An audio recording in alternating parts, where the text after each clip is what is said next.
Remember Project presents Forbidden Music during the Totalitarian Communist Regime in Croatia.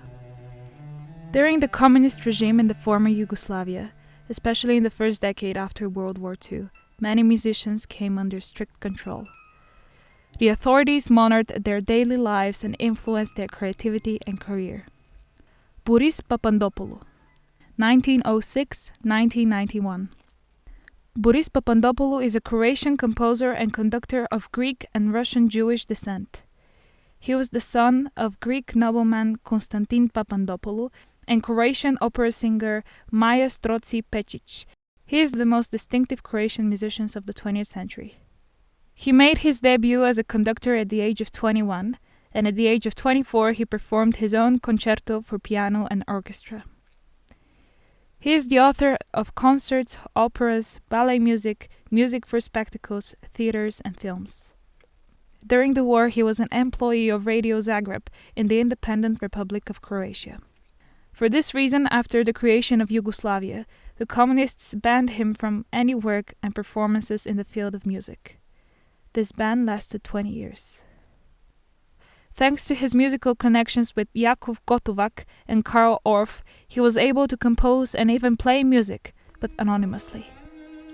After this 20-year ban, Boris Papandopoulou continued his outstanding musical career as a music professor, composer, and pianist.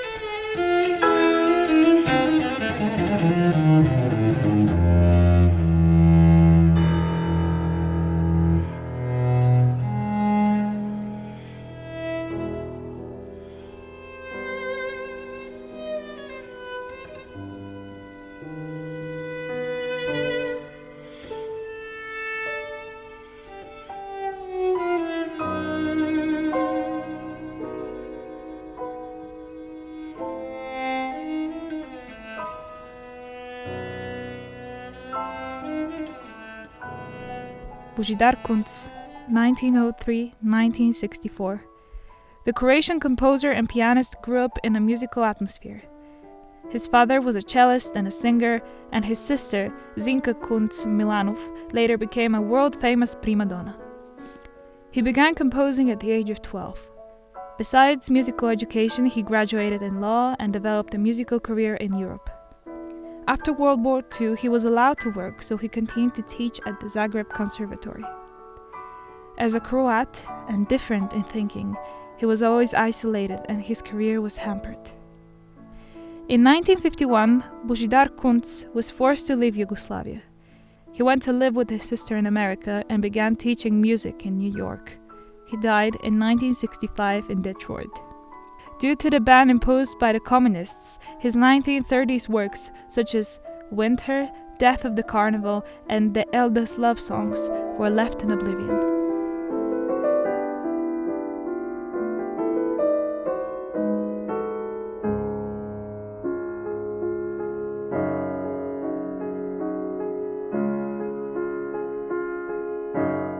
Vice Vukov, 1936-2008.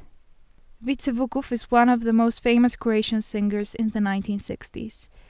He lived a hard life under constant harassment by the communist regime and gained recognition only after Croatia left Yugoslavia in 1991.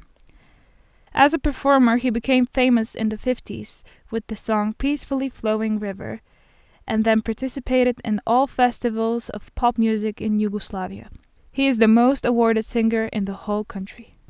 Vice Vukov did not hide his Croatian origin and openly stated his nationality. He spoke of rights and freedoms that were described in the laws at the time but were not respected, such as the right to use the Croatian language and the Croatian flag and the right to freedom of speech. As he was on tour in Australia, he decided not to come back to Zagreb. He settled in Paris with his brother-in-law and had a really hard time not being able to return home. In 1976, he decided to come back as the accusations were not supported. But he had problems finding work, not to say that he was not allowed to do what he did best, singing. However, this was unacceptable to the communists and they persecuted it, especially after the end of the 1960s.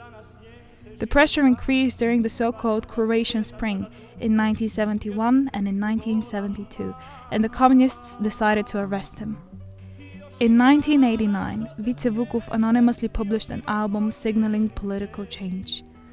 Although without his name on the cover, everyone knew that he was the author. After the changes, a series of concerts followed.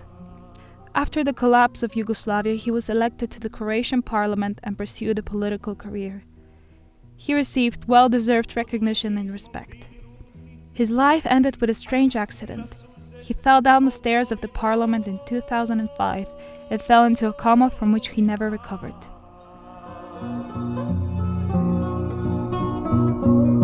Gle, tu smo svi iz svih zemalja, i sin i kći, i 100 sinova, i bdi sav svijet, jer ti si htjela nad nama tako brižna mama. Ostani s nama. Lovro von Matačić, 1899-1985. Lovro von Matačić is a world-renowned conductor, composer, and pianist. Born in Sušak in a noble family of an opera singer and an actress, educated in music in Vienna, he gained international fame before World War II. Considered the best Croatian conductor, he worked all over the world, from London and Berlin to Cleveland and Buenos Aires. Along with Herbert von Karajan, Eugen Jochum, and Wolfgang Zawalisch, he is remembered as one of the best performers of Anton Bruckner's music. Lovro von Matačić contributed to the establishment of the high reputation of Bruckner's music and that of Richard Wagner, on which he worked in close collaboration with the composer's grandson. After the Yugoslav communist regime came into power, he was banned from working in his profession, and in 1945 he was imprisoned in Stara Gradiška prison. The paradox is that there he got the opportunity to be a conductor. The prison was full of musicians. After more than a year, a permission was granted for his release and he was deported to Skopje. He received the right to work, but only in the countryside, not in Belgrade. After about 10 years, in 1953, he managed to obtain an international passport from Tito, which gave him the opportunity to continue his international career. Taking away 10 of the best years of such a great musical figure forever leaves holes in the history of world music. It is difficult to draw conclusions about the fate of musicians under the communist regime. They were certainly harassed and frightened. Instead of developing their talents, many of them were forced to fight for a living. What is their sin? The fact that music is universal. Everyone feels music, and through it they make the world a better place to live in.